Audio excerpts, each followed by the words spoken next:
الحمد لله وحده نحمده ونستعينه ونستغفره ونتوب إليه ونعوذ بالله من شرور أنفسنا ومن سيئات أعمالنا من يهده الله فهو المهتد ومن يضلله فلن تجد له وليا مرشدا أشهد أن لا إله إلا الله وحده لا شريك له وأشهد أن محمدا عبده ورسوله بلغ الرسالة وأدى الأمانة ونصح الأمة وتركنا على المحجة البيضاء ليلها كنهارها لا يضيق عنها إلا هالك اللهم صل وسلم على نبينا محمد وعلى آله وصحبه ومن دعا بدعوته إلى يوم الدين أما بعد فيا عباد الله أوصيكم ونفسي بتقوى الله وطاعته لعلكم تفلحون. Sidang jemaat yang dirahmati Allah sekalian, bertakwalah kepada Allah Subhanahu wa taala dengan sebenar-benar takwa, melakukan ketaatan dengan kemampuan yang ada dan meninggalkan segala larangan Allah dengan bersungguh-sungguh agar kita mendapat hidayah dan inayah Allah di dunia dan di akhirat. Sidang jemaat sekalian, gadget adalah istilah yang digunakan bagi peranti atau peralatan mekanikal terutama yang pintar atau yang baharu. Sama ada disukai ataupun tidak, gadget ini telah menjadi sebati di dalam diri dan masyarakat kita kini. Islam tidak pernah menafikan peredaran dan kemajuan zaman, akan tetapi perlulah peredaran dan kemajuan ini selari dengan kehendak dan panduan Al-Quran dan hadis Nabi sallallahu alaihi wasallam. Sidang jemaat sekalian, setiap perkara mempunyai kebaikan serta keburukannya yang tersendiri. Begitu juga dengan penggunaan gadget. Segelintir masyarakat yang tidak tahu menahu mengenai dunia teknologi, lebih-lebih lagi yang mudah terpengaruh ini, akan menganggap bahawa gadget sebagai satu benda yang tidak mendatangkan manfaat dan hanya melalaikan serta memberi kesan yang tidak berfaedah. Sebenarnya soal ini bergantung pada cara pemikiran dan penerimaan setiap orang. Jika mereka pakai gadget itu untuk tujuan yang buruk, maka buruklah jadinya.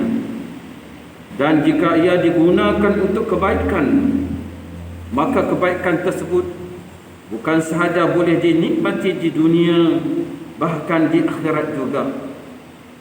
Allah Subhanahu wa taala berfirman dalam surah Al-Isra ayat yang ke-7. A'udzubillahi minasyaitonir rajim. In ahsantum ahsantum li anfusikum wa in asa'tum falaha. Al-Isra ayat 7, maksudnya, jika kamu berbuat kebaikan, maka faedah kebaikan yang kamu lakukan adalah untuk diri kamu. Dan jika kamu berbuat kejahatan, maka kesannya yang buruk berbalik kepada diri kamu juga. Sidang jemaat yang dirahmati Allah sekalian, terdapat banyak kebaikan yang boleh diperolehi oleh masyarakat sekiranya menggunakan gadget ini dengan cara yang betul. Antaranya ialah, pertama, sebagai sumber menjana pendapatan melalui viral. Kita boleh lihat betapa ramainya masyarakat yang mendapat kebaikan daripada menjalankan perniagaan di media sosial dan digunakan secara meluas. Secara tidak langsung orang ramai akan tahu tentang sesuatu produk atau barangan yang diviralkan. Kedua, memudahkan urusan seharian Segala urusan menjadi lebih mudah apabila dapat dilakukan secara atas talian saja. Misalnya urusan seperti pembayaran bil-bil di rumah dapat diakses hanya menggunakan gadget, dan ia menjadi lebih cepat, menjimatkan masa dan tenaga. Bahkan ketika pandemik ini, cara ini dapat mengurangkan risiko jangkitan COVID-19 antara masyarakat kerana tiada aktiviti sentuhan dan jarak yang berdekatan. Ketiga, maklumat mudah diperoleh.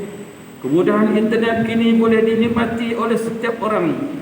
Jadi dengan adanya capaian internet ini, maklumat akan menjadi lebih mudah untuk diperolehi dengan menggunakan gadget sebagai medium perantaraan.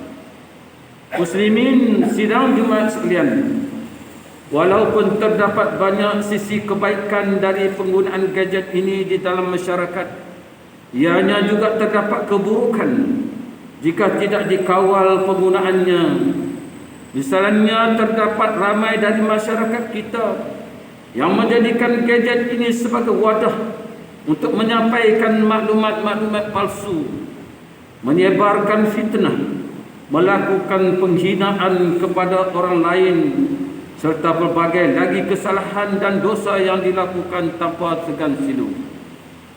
Rasulullah sallallahu alaihi wasallam bersabda, "Syiraru ibadallahi al-masyaa'una bil namimah, al-mufarriqu bainal hibbah, al-ba'una li ghura'il 'aib."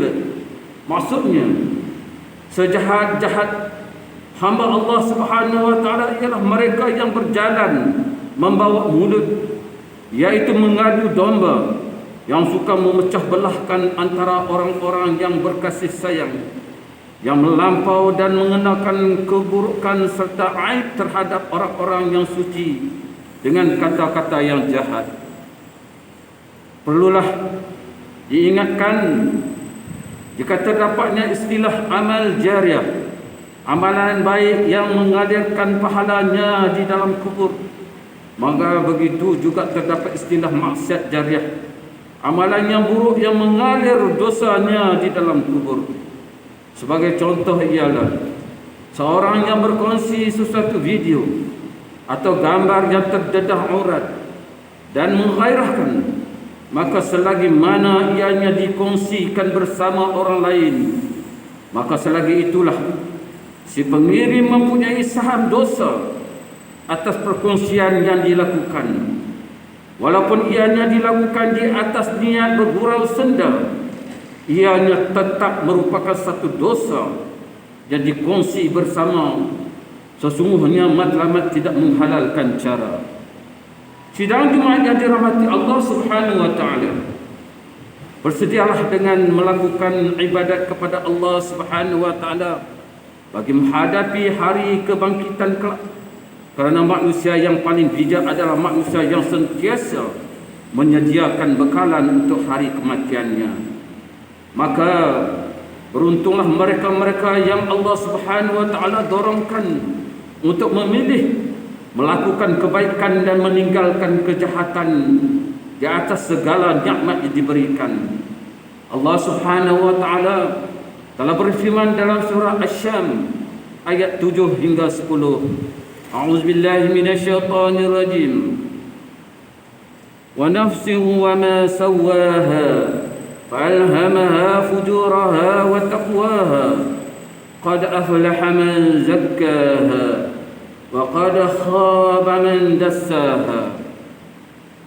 Yang bermaksud demi diri manusia dan yang menyempurnakan kejadiannya dengan kelengkapan yang sesuai dengan keadaannya, serta mengilhamkan untuk mengenal jalan yang membawanya kepada kejahatan dan yang membawanya kepada bertakwa.